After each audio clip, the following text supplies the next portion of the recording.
श्री राम, जय बजरंगबली, जय श्री कृष्णा, जय हो राधा रानी की। आज सभी के लिए मैं एक और नई वीडियो लेकर आई हूँ। आप सभी का स्वागत है मेरे चैनल ईस्ट गोड मैजिक 1652 में। आज मैं आपको इस वीडियो के माध्यम से बताऊंगी कि वृंदावन का जो कुंड है उसमें स्नान करना क्यों ज़रूरी है। अगर आपको मेरा वीडियो अच्छा लगे तो लाइक करना, शेयर करना और सब्सक्राइब भी ज़रूर करना। वीडियो को पूरा देखना, स्किप नहीं करना। पूरी जानकारी अभी तभी आपको मेरे वीडियो से मिलेगी। वृंदावन में क्यों की जाती है राधा कुंड में स्नान, क्यों करते हैं हम राधा कुंड में स्नान, किस मुहूर्त में किया जाता है स्नान। सन 2024 में राधा रानी के भक्तों के लिए राधा कुंड में स्नान करने का खास महत्व क्या है। हम जानते हैं कि राधा कुंड में स्नान करने की तिथि, शुभ मुहूर्त, महत्व और कुंड से जुड़ी कथा के बारे में। सनातन धर्म के लोगों के लिए राधा रानी और श्री कृष्ण जी की पूजा का खास ही महत्व है। मान्यता है जो भी लोग माँ राधा और श्री कृष्ण जी को नियमित रूप से उपासना करते हैं उनके जीवन में सदा खुशहाली बनी रहती है। इसी के साथ वैवाहिक जीवन में भी शांति मिलती है। राधा रानी और श्री कृष्ण जी का आशीर्वाद पाने के लिए हर साल बड़ी संख्या में भक्तजन राधा कुंड में आस्था से डुबकी लगाते हैं। उत्तर प्रदेश के मथुरा में गोवर्धन परिक्रमा मार्ग के लगभग 27 किलोमीटर की दूरी पर राधा रानी को समर्पित राधा कुंड है, जिसमें स्नान करने से प्रत्येक व्यक्ति को शुभ फल की प्राप्ति होती है। मान्यता है कि शादीशुदा जोड़ा यदि राधा कुंड में डुबकी लगाता है तो उन्हें संतान की प्राप्ति होती है। इसके अलावा वैवाहिक जीवन में भी खुशहाली बनी रहती है। चलिए जानते हैं कि इस बार किस दिन राधा कुंड में स्नान की आस्था की डुबकी लगाई जाएगी। वैदिक पंचांग के अनुसार इस साल कार्तिक माह के कृष्ण पक्ष की अष्टमी तिथि का आरंभ 24 अक्टूबर को प्राप्त है 1:18 से हो रहा है, जिसका समापन 25 अक्टूबर सन 2024 को सुबह 1:58 पर ही होगा। उदय तिथि के आधार पर 24 अक्टूबर सन 2024 के दिन बृहस्पतिवार को राधा कुंड में स्नान किया जाएगा। राधा कुंड में स्नान करने का शुभ मुहूर्त 24 अक्टूबर को अहिर अष्टमी का व्रत भी रखा जाएगा। धार्मिक मान्यता के अनुसार राधा कुंड में स्नान रात में 12 बजे के बाद किया जाता है। 24 अक्टूबर सन 2024 को अर्धरात्रि में स्नान करना ही शुभ मुहूर्त 11:38 से लेकर अगले दिन 25 अक्टूबर को प्रातः काल में 12 बजे और 29 मिनट तक होगा। राधा कुंड से जुड़ी पौराणिक कथाओं के बारे में बताते हैं कि इस राधा कुंड में स्नान करने से भक्तों को क्या क्या लाभ मिलते हैं या ये क्यों ही इतना फलदायी होता है। इसके बारे में मैं आपको आगे वीडियो में बताऊंगी। वीडियो को स्किप मत करना, क्या पता कि आपसे महत्वपूर्ण जानकारी छूट जाए। पौराणिक कथा के अनुसार एक बार भगवान श्री कृष्ण ने कुछ मित्रों के साथ गोवर्धन पर्वत के पास गोमाता को चरा और खिला रहे थे। उसी समय अष्टासुर नामक राक्षस ने गाय का रूप धारण करके कृष्ण जी के ऊपर हमले करने का प्रयास किया, लेकिन श्री कृष्ण जी ने अरिष्टासुर को राक्षस को पहचान लिया और उसी समय उसका वध कर दिया।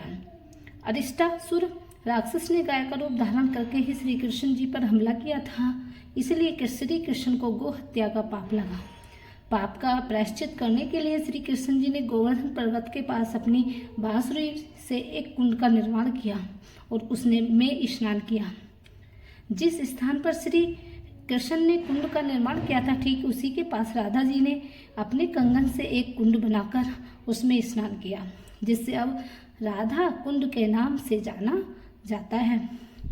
और अब हम आपको ये बताएंगे कि उसमें स्नान करने से जो निसंतान दंपतियां हैं उन्हें संतान की प्राप्ति होती है, उसका बड़ा ही अच्छा फलदायी फल मिलता है। राधा कुंड में स्नान करने से अगर कोई भी हमने जाना कि शुभ मुहूर्त क्या है और क्यों इसकी पूजा की जाती है। अब हम जानेंगे कि राधा कुंड में अहोई अष्टमी की पूजा क्यों की जाती है। अहोई अष्टमी के दिन सुबह दिन पर जो भक्त राधा कुंड के पवित्र जल में स्नान करते हैं उन्हें अहोई माता के साथ साथ राधा कृष्ण जी का भी आशीर्वाद मिलता है। वही जिन लोगों को संतान प्राप्ति में परेशानी आ रही है, ऐसे लोगों के लिए राधा कुंड का स्नान बेहद ही शुभ माना जाता है।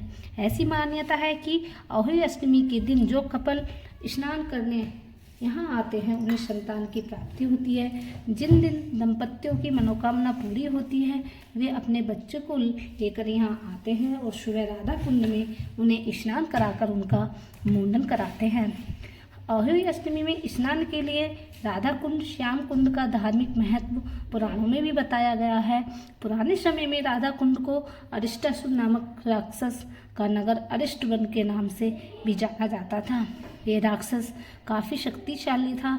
ऐसा कहा जाता है कि इसकी दहाड़ शेर की दहाड़ से भी तेज थी, इतनी तेज थी कि गर्भवती महिलाओं का गर्भपात हो जाता था। फिर राक्षस ने कंस के कहने पर गाय के बछड़े का रूप धारण कर से बाल रूप में कृष्ण जी पर प्रहार किया था, जैसे मैंने आपको पहले कथा में बताया है।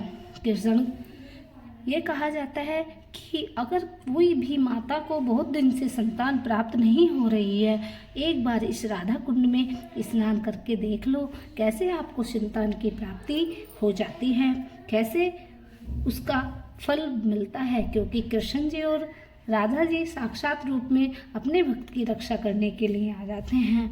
माताओं को इस चीज़ का बहुत अच्छा ही लाभ मिलता है। जिनके दंपति के पास भी पुत्र की इच्छा से या संतान की इच्छा से जाते हैं उनकी हर मनोकामना पूरी हो जाती है। अब आपको हम सुनाएंगे अहोई अष्टमी की कथा। क्या है अहोई अष्टमी की कथा, क्यों रखते हैं इस व्रत को, इसके बारे में अब हम आगे वीडियो में जानेंगे। अब तक हमने जाना कि राधा कुंड में क्यों हम पूजा करते हैं, राधा कुंड में पूजा करने से कितना अच्छा फल मिलता है। अब भक्तों मैं आपके लिए लाई हूँ अहोई अष्टमी की कथा। ये तो सभी को पता है कि अपनी संतान की लंबी उम्र के लिए अहोई का व्रत रखा जाता है। भारत पूरे विश्व भर में अपनी अनोखी संस्कृति और परंपराओं के लिए माना जाता है। यह देश त्यौहार का देश है और सभी त्यौहार हमारे संस्कारों और वैदिक परंपराओं की आज की पीढ़ी तक पहुंचाने का एक माध्यम है। इनमें से एक त्यौहार अहोई अष्टमी का है, जिनमें सभी माताएं अपनी संतान के दीर्घ आयु और मंगलमय जीवन के लिए उपहास रखती हैं। अहोई अष्टमी कार्तिक मास के कृष्ण पक्ष की अष्टमी को मनाया जाता है। आइए जानिए इस त्यौहार की कथा क्या है। वो कथा मैं आपको पढ़कर सुनाती हूँ, आपको पूरे ध्यान से यह सुननी है। प्राचीन काल में एक साहूकार था जिसके 7 बेटे और 7 बहुएं थी। इस साहूकार की एक बेटी भी थी जो दीपावली के अवसर पर ससुराल से मैके आई थी। दीपावली पर घर को लीपने के बाद 7 बहुएं मिट्टी लाने जंगल में गईं तो ननंद भी उनके साथ जंगल की ओर चल पड़ी। साहूकार की बेटी जहाँ से मिट्टी ले रही थी उसी स्थान पर श्याहू मतलब शाही अपने 7 बेटों के साथ रहती थी। मिट्टी खोदते हुए गलती से साहूकार की बेटी की खुरपी से श्याहू का एक बच्चा मर गया। श्याहू इस पर क्रोधित होकर बोली, मैं तुम्हारी कोख बांधूंगी। श्याहू की यह बात सुनकर साहूकार की बेटी अपने 7 भाभियों को एक एक करके विनती करती कि वह उसके बदले अपनी कोख बंधवा ले, पर सबसे छोटी भाभी ननंद के बदले अपनी कोख बंधवाने के लिए तैयार हो जाती है। इसके बाद छोटी भाभी के जो भी बच्चे थे वह सभी 7 दिन बाद मर जाते हैं। 7 पुत्रों को इस प्रकार मृत्यु होने के बाद उसने पंडित को बुलाकर इसका कारण पूछा। पंडित ने सुरही गाय की सेवा करने की सलाह दी। सुरही सेवक से प्रसन्न होती है और उसे श्याहू के पास ले जाती है। रास्ते में थक जाने पर दोनों आराम करने लगी। अचानक साहूकार की छोटी बहू की नज़र एक ओर जाती है। वह देखती है कि एक सांप गरुड़ रखनी के बच्चे को डसने जा रहा है और इसलिए वह सांप को मार देती है। इससे गरुड़ पंखनी वहां आ जाती है और खून बिखरा हुआ देखकर उसे लगता है कि छोटी बहू ने उसके बच्चे को मार दिया है। इस पर वह छोटी बहू को चोंच मारना शुरू कर देती है। छोटी बहू इस प्रकार कहती है कि उसने तो उसके बच्चे की जान बचाई। गरुड़ पंखनी इस पर खुश होती है और उससे सुरही सहित उसे श्याहू के पास पहुंचा देती है। श्याहू छोटी बहू की सेवा से प्रसन्न होकर उसे 7 पुत्र और 7 बहुएं होने का आशीर्वाद देता है। श्याहू के आशीर्वाद से छोटी बहू का घर पुत्र और पुत्र की वधुओं से हरा भरा हो जाता है। अहोई अष्टमी का अर्थ एक प्रकार से यह भी होता है अनहोनी को होनी बनाना, जैसे साहूकार की छोटी बहू ने कर दिखाया। और दूसरी कथा यह है कि दंत कथा के अनुसार एक बार एक औरत अपने 7 पुत्रों के साथ एक गांव में रहती थी। एक दिन कार्तिक महीने में वो औरत मिट्टी खोदने के लिए जंगल गई। वहां पर उसने गलती से एक पशु की शावक की पर अपनी कुल्हाड़ी से हत्या कर दी। उस घटना के बाद उस औरत के 7 पुत्र एक के बाद एक की मृत्यु प्राप्त हो गई। इस घटना से दुखी होकर उस औरत ने अपनी कहानी गाँव की हर एक औरत को सुनाई। एक बड़ी औरत ने उस औरत को यह सुझाव दिया कि वह माता अहोई अष्टमी की आराधना करे। पशु के शावक की सोते हुए हत्या के पश्चात उस औरत ने शावक का चित्र बनाया और माता अहोई की अष्टमी के चित्र के साथ रखकर उसकी पूजा करने लगी। उस औरत के साथ वर्षों तक अहोई अष्टमी का व्रत रखा और आखिर में उसने अपने 7 पुत्रों को फिर से जीवित हो गए।